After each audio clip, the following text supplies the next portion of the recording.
നമസ്കാരം മലയാളി വാർത്ത ഇൻസൈഡിലേക്ക് സ്വാഗതം. ഒളിവിൽ കഴിയുന്നതിനിടയിൽ പാമ്പ് മാളത്തിൽ നിന്ന് തല പൊക്കിയിടുന്നത് പോലെയാണ് ആയെങ്കിൽ ചില പോസ്റ്റുകളുമായി വരുന്നത്. ഇപ്പോഴിതാ സാമ്പത്തിക സഹായം, അതും കേസ് നടത്തിപ്പിനായി ചോദ്യങ്ങളുമായി QR കോഡ് അടക്കമുള്ളവ പ്രദർശിപ്പിച്ചുകൊണ്ടുള്ള പോസ്റ്റ് സമൂഹ മാധ്യമങ്ങളിൽ ഉയർത്തുകയാണ് അർജുൻ ആയങ്കി. കേസ് ഫണ്ടിലേക്ക് എല്ലാവരും ഉദാരമായി സംഭാവന ചെയ്യണമെന്നും ശത്രുക്കൾ തന്നെ ഒരു കോടീശ്വരനായി ചിത്രീകരിക്കുകയാണ് എന്നും QR കോഡ് ഉൾപ്പെടെ പങ്കുവച്ച ഇൻസ്റ്റഗ്രാം സ്റ്റോറിയിലൂടെ ഇയാൾ ആവശ്യപ്പെടുകയാണ്. അതായത് എന്തിനും ഏതിനും ബക്കറ്റ് പിരിവ് നടത്തുന്ന അതേ മാതൃക തന്നെയാണ് തന്റെ കേസ് നടത്താനായിട്ട് ഒരു QR കോഡ് വഴി പണം നൽകാൻ GPayയിലേക്ക് പണം അയക്കാൻ എല്ലാവരോടും അഭ്യർത്ഥിക്കുന്നത്. പാവം അടിമകളുടെ കമ്പിൽ ഏതായാലും അത്രയും രൂപ ഉണ്ടാകുമെന്ന് തോന്നുന്നില്ല. കാരണം എല്ലാവരും തന്നെ ഈ പാർട്ടിക്ക് പിന്നാലെ ഇറങ്ങി തിരിച്ചത് കൊണ്ട് തന്നെ പ്രത്യേകിച്ച് ജോലി ഉണ്ടാകാനുള്ള സാധ്യത കുറവാണ് എന്നുള്ള കമന്റുകളാണ് ഇപ്പോൾ സമൂഹ മാധ്യമങ്ങൾ നിറയുന്നത്. എന്തായാലും കോതമംഗലം മൂന്നുകൽ SHOമാരെ ഭീഷണിപ്പെടുത്തിയ കേസിലാണ് പ്രത്യേക അന്വേഷണ സംഘം ഇയാളെ തിരയുന്നത്. കേസ് ഫണ്ടിലേക്ക് ഉദാരമായി സംഭാവന ചെയ്ത് പിന്തുണയ്ക്കുക സ്വർണ്ണക്കള്ളക്കടത്താണ്, കോടീശ്വരനാണ് എന്നൊക്കെ ശത്രുക്കൾ വെറുതെ പറയുകയാണ് എന്നായിരുന്നു ഇൻസ്റ്റഗ്രാമിലിട്ട സ്റ്റോറി. നയാ പൈസ ഇല്ല, കയ്യിലൊരു നയാ പൈസ ഇല്ല എന്ന പാട്ടും പോസ്റ്റിൽ ചേർത്തിട്ടുണ്ട്. അതേസമയം താൻ തൃശൂർ റൗണ്ടിൽ ഒരു മരത്തിന്റെ ചുവട്ടിൽ ഇരിക്കുകയാണ് എന്ന് അർജുൻ ആയങ്കി വാർത്തകൾക്ക് കീഴെ കമന്റ് ചെയ്തിട്ടുണ്ട്. അതിനിടെ അർജുനെ ഒളിവിൽ പോകാൻ സഹായിച്ച സഹോദരൻ അഖിൽ ഉൾപ്പെടെ 3 പേരെ പോലീസ് കസ്റ്റഡിയിലെടുത്തു. വടക്കുംനാഥ ക്ഷേത്ര മൈതാനത്ത് താൻ ഉണ്ടെന്നും അർജുൻ സമൂഹ മാധ്യമത്തിൽ പോസ്റ്റ് പങ്കുവച്ചതിന് പിന്നാലെ ക്ഷേത്ര പരിസരത്ത് നിന്നാണ് സഹോദരൻ അഖിലിനെ തൃശൂർ പോലീസ് കസ്റ്റഡിയിലെടുത്തത്.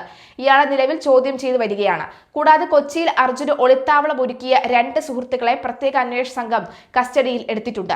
മലപ്പുറത്ത് നിന്ന് പാലക്കാട് വഴിയാണ് അർജുൻ ആയങ്കി തൃശൂരിലേക്ക് എത്തിയതെന്നാണ് പോലീസിന് ലഭിച്ച വിവരം. പന്നിയങ്കര ടോൾ പ്ലാസ കടന്നു പോകുന്നതിന്റെ CCTV ദൃശ്യങ്ങൾ പോലീസിന് ലഭിച്ചിട്ടുണ്ട്. തൃശൂർ തേക്കിൻകാട് മൈതാനത്തിന്റെ പരിസരത്ത് ഇയാൾ എത്തിയിട്ടുണ്ടെന്ന വിവരത്തിന്റെ അടിസ്ഥാനത്തിൽ റെയിൽവേ സ്റ്റേഷൻ ഉൾപ്പെടെയുള്ള നഗരത്തിലെ വിവിധ ഭാഗങ്ങളിൽ പോലീസ് വൻ തെരച്ചിലാണ് നടത്തിക്കൊണ്ടിരിക്കുന്നത്. ഇതിനിടെയാണ് അർജുന്റെ സഹോദരൻ അഖിലിനെ പോലീസ് പിടികൂടിയത്. അർജുൻ ആയങ്കിയെ കുറിച്ചുള്ള നിർണായക വിവരങ്ങൾ ശേഖരിക്കുന്നതിനായി പോലീസ് ഇയാളെ വിശദമായി ചോദ്യം ചെയ്തു വരികയാണ്. അർജുന്റെ ഫോൺ ലൊക്കേഷൻ തൃശൂരിൽ കണ്ടെത്തിയതിനെ തുടർന്ന് നഗരത്തിലുടനീളം പോലീസ് വ്യാപക പരിശോധന നടത്തുന്നുണ്ട്. ഇയാൾ സഞ്ചരിച്ച കാർ പാലിയേക്കര ടോൾ പ്ലാസ കടന്നു പോകുന്ന ദൃശ്യങ്ങളും ഇപ്പോൾ സമൂഹ മാധ്യമങ്ങളിൽ നിന്ന് പുറത്തു വരുന്നുണ്ട്. ടോൾ പ്ലാസ കടന്ന ശേഷം വാഹനം മാറ്റിയിട്ടുണ്ടെന്നാണ് നിഗമനം. അന്വേഷണ സംഘത്തെ വഴിതിരിച്ചുവിടാൻ അർജുന്റെ ഫോൺ മാറ്റി മറ്റാരെങ്കിലും കൈകാര്യം ചെയ്യുന്നുണ്ടോ എന്നും പോലീസ് സംശയിക്കുന്നുണ്ട്. തീർച്ചയായും അത്തരം സാഹചര്യമായിരിക്കും ഉണ്ടാകാൻ പോകുക. ഒളിവിലിരുന്ന അർജുനായിരിക്കാം ഒരുപക്ഷെ ഇത്തരം കരുനീക്കങ്ങൾ നടത്തുന്നത്, മറ്റാരെങ്കിലും ആയിരിക്കാം പോസ്റ്റുകളൊക്കെ തന്നെ ചെയ്യുന്നതും.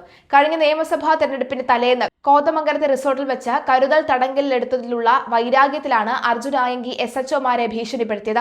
സംഭവത്തിൽ സമർപ്പിച്ച മുൻകൂർ ജാമ്യാപേക്ഷ ഹൈക്കോടതി തള്ളിയതോടുകൂടിയാണ് ഇയാൾ ഒളിവിൽ പോയത്.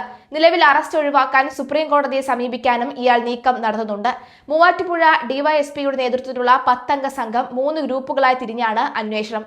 ഒളിവിലിരുന്ന ഭീഷണിയും വെല്ലുവിളിയും തുടരുന്ന അർജുൻ ആയങ്കിയെ എന്താണ് ചെയ്യേണ്ടതെന്ന് പോലീസിന് നന്നായി അറിയാമെന്ന് ആഭ്യന്തരമന്ത്രി രമേശ് ചെന്നിത്തല പ്രതികരിച്ചു.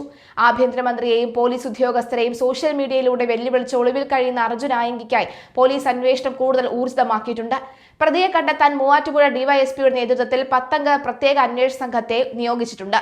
ആഭ്യന്തരമന്ത്രിക്കെതിരെയും പോലീസിനെതിരെയും ഒളിവിലിരുന്ന് ഭീഷണി സന്ദേശങ്ങൾ അയച്ച പശ്ചാത്തലത്തിലാണ് 3 സംഘങ്ങളായി തിരഞ്ഞ് പോലീസ് വ്യാപക തെരച്ചിൽ ആരംഭിച്ചത്.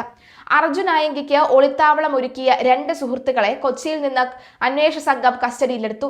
എന്നാൽ ഇയാൾക്ക് താമസ സൗകര്യം നൽകിയതല്ലാതെ നിലവിൽ എങ്ങോട്ടാണ് പോയതെന്ന കാര്യത്തിൽ ഇവർക്ക് വ്യക്തതയില്ല.